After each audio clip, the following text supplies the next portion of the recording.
O alienígena capaz de utilizar os poderes das maldições em Dandadan surgiu. Todos me perguntaram o que aconteceria se um alienígena conseguiria usar os poderes de yokai, e já foi respondido no capítulo 178 do mangá e você não percebeu. E o último inimigo de Dandadan decidiu parar de sonhar e entrar em combate. Ficou curioso? Então não se esqueça de se inscrever no canal Sonarken Animes e deixar nos comentários o que você ganhou de presente de Natal, até porque é muito diferente o que a gente quer ganhar do que a gente recebeu, não é mesmo? O que foi aquele capítulo 178 do mangá? A gente viu finalmente a Yase Seiko se livrando daquele tourinho chifrudo que deu um cacete nela e estava insistindo que as suas virilhas estavam quentes demais. Eu achei meio perturbador sempre que ele falava aquele tipo de coisa, mas tem quem gosta, não é mesmo? Finalmente foi derrotado o Tourinho Gozu, que pra quem não sabe é o porteiro do Yomi, também sendo uma criatura conhecida como mensageiro dos deuses. Mas o que aconteceu de tão importante no capítulo 178 de Dandadan? Bom, simplesmente foi respondido o que aconteceria se um alienígena conseguiria utilizar os poderes yokai. Lembra no primeiro capítulo, onde o ser poniano pergunta o que é uma maldição e não consegue utilizar? Ele estava curioso naquela tecnologia do Okarun de se teleportar pelos telefones? Bom, a gente teve essa resposta com o nosso querido Kashimoto. Para quem não sabe, o Kashimoto foi um personagem recentemente adicionado na série. Ele tem como especialidade simplesmente caçar objetos amaldiçoados e ser uma enciclopédia ambulante do mundo yokai. Mas ele não tem um poder do yokai. Eu sei que assim como eu, você pensou que ele teria o poder da Fênix, até porque a gente viu aquelas chamas e ele se regenerando de um ataque que recebeu. Mas eu tô pra te falar que aquilo vai muito além da nossa compreensão. E os poderes que ele utiliza é de uma criatura Lovecraftiana. O seu nome é Afonso Ahai, a criatura que traz a calamidade, o pássaro gélido, que utiliza tanto calor quanto frio para deixar as coisas imóveis. Tá achando que é pouca coisa aquele picolé em forma de galinha, né? Mas não é bem assim, ó. Ele é uma entidade de uma origem cósmica, com um poder imensurável sobre o gelo e as forças que governam o vazio do espaço. Tudo relacionado a simplesmente a própria entropia. Diferente de um yokai comum, ele consegue manipular as temperaturas extremas, chegando ao ponto de gerar um congelamento absoluto, onde até mesmo a lei da física chega a ser distorcida. Então simplesmente não importa o que você faça, se você não tiver o mesmo poder que essa criatura, você não consegue sair do seu estado de congelamento. Nosso picolé de galinha então consegue praticamente utilizar um poder parecido com a Toon Force, só que sem ser de brincadeira, né? E você me pergunta se ele faz isso tendo algum motivo. Não, aquela criatura é apenas causa absoluto. Nos primórdios da Terra, ele simplesmente desceu até aqui, porque tudo aqui na Terra tinha movimento. E ele, cansado de ver as coisas movimentando, gerando calor, simplesmente ele congelou tudo. E congelando tudo a seu nível molecular, todas as coisas pararam de se movimentar. E fazendo isso, bom, ele pôde voltar a dormir tranquilamente. Sabe aquele irmãozinho adolescente que você tem que odeia tudo que você odeia e quando você tá ouvindo música desliga seu radinho? Bom, é esse tipo de pessoa que é o Afonso Ahai. Mas isso, é claro, é na sua mitologia original. O que Dandadan reserva desse personagem pra gente? Mesmo ele não sendo ligado à mitologia japonesa, nada impede dele ser utilizado em Dandadan, até porque lá possuem alienígenas também. E a maioria das criaturas Lovecraftianas são alienígenas. E uma pergunta que todos me fizeram todo esse tempo nesse canal maravilhoso é o que aconteceria se um alienígena conseguiria utilizar os poderes das maldições. Exatamente isso que acabou de aparecer. Afonso Ahai, após utilizar os poderes das maldições, se tornou um alienígena que transcendeu a sua própria existência, se tornando então um espírito guardião.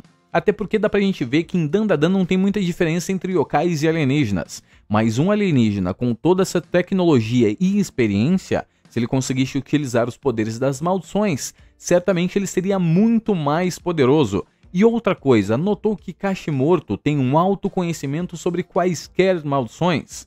E ele deixou claro ser um espírito guardião e não um yokai. Notou a diferença na explicação e na necessidade do Kashimoto deixar isso explicado pra gente? Finalmente temos o primeiro alienígena responsável por utilização de energia amaldiçoada. E é claro que isso vai explicar o que são aquelas orbes luminosas em Dandadan. Agora pensa comigo, o capítulo 179 está indo em indicação de que eles vão enfrentar o deus Oninushi, o grande deus da Terra. E ao lado deles, a gente tem duas criaturas que parecem ser alienígenas, no caso do corpo do Kashimoto, Afonso Ahai, o frio absoluto, e no corpo de Payase também tem uma criatura extremamente interessante, que pode ser uma fusão entre os alienígenas e as criaturas yokais. Que é isso, Sonarkin? Você comeu muito peru de Natal, encheu a boca de peru e tá falando besteira? Não, meu amigo. Responderei tudo nos comentários para você não ficar emputecido comigo. Presta atenção, na mitologia japonesa, a gente tem algumas criaturinhas que se encaixam muito bem na aparência do nosso menino Payase. Uma delas é o Karazu Tengu. Essa criatura é um yokai do folclore japonês e ele é um ser humanoide com a cabeça e os pés de um corvo, associado à montanha e à natureza, muitas vezes retratado como um mestre de maldições e sombras, capaz de manipular o mundo espiritual e causar desastres naturais. Na sua definição pelo próprio Payase, ele diz exatamente que o corpo dele é um amálgamo de sombras e maldições. No caso, a mistura de tudo que não presta. Igual, bom, meu vizinho. Em seus poderes, além da utilização das artes marciais, ele é um especialista em técnicas espirituais e magia, particularmente aquelas relacionadas a maldições.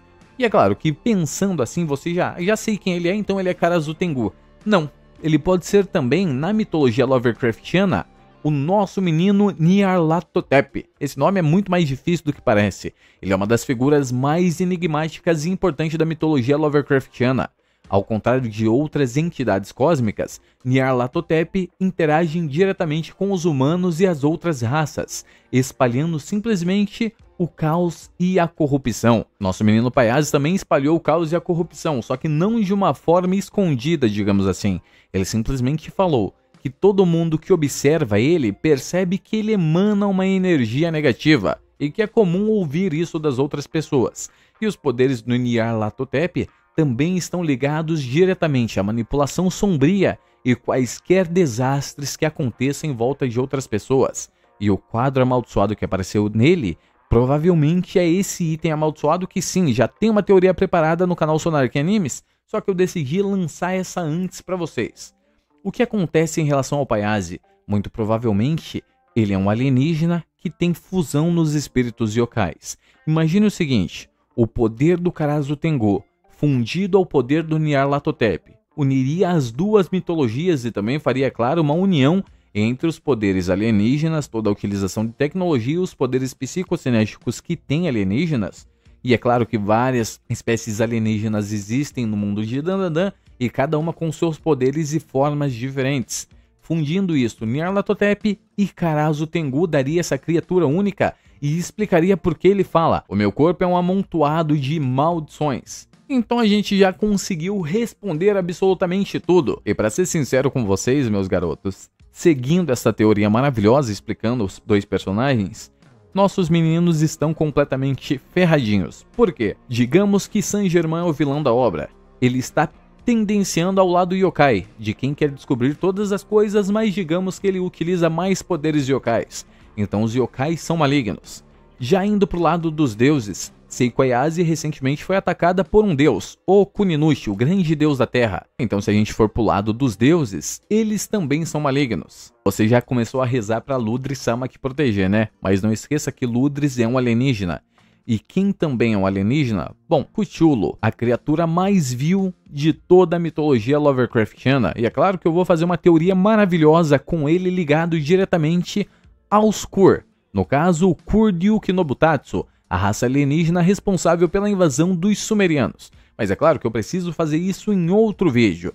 Então me diga o que você tá achando de tudo isso. Dandadan conseguiu expandir o universo deles ainda mais, coisa que eu achei impossível. Até porque uns capítulos atrás a gente teve toda a história da Torre de Babel, a torre que foi dividida por Deus para diferenciar a língua dos humanos. A gente já tinha outras galáxias para explorar em Dandadan, a recuperação do planeta dos Sumérios. A gente tem todo o mundo de yokai e alienígena. A gente teve a expansão do mundo dos demônios naturais, que são demônios de outras mitologias. E agora, em peso, toda a mitologia Lovecraftiana. Simplesmente, Dandadan conseguiria ser um anime de praticamente 500 capítulos com facilidade.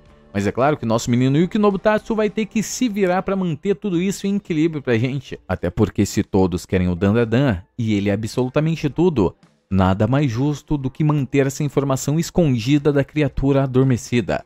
Seu nome é Cthulhu, e reze para que ele nunca acorde quando seus músicos pararem de tocar a sua música. Talvez ela seja o próprio Dandadan, Uma batida que embala o seu soninho da tarde. Olha só que maravilha. Muito obrigado a todos vocês que chegaram até aqui. Não se esquece de se inscrever nesse canal maravilhoso e a gente está perto do final do ano. E eu sei que eu dei uma relaxadinha no canal, mas não se preocupe, voltaremos à nossa programação normal, eu só estou fazendo os resumos completos. Então acompanhe os nossos outros conteúdos e não me abandone, porque eu prometo que eu não vou abandonar vocês. No mais é isso, Sonarquim diz, tchau natalino.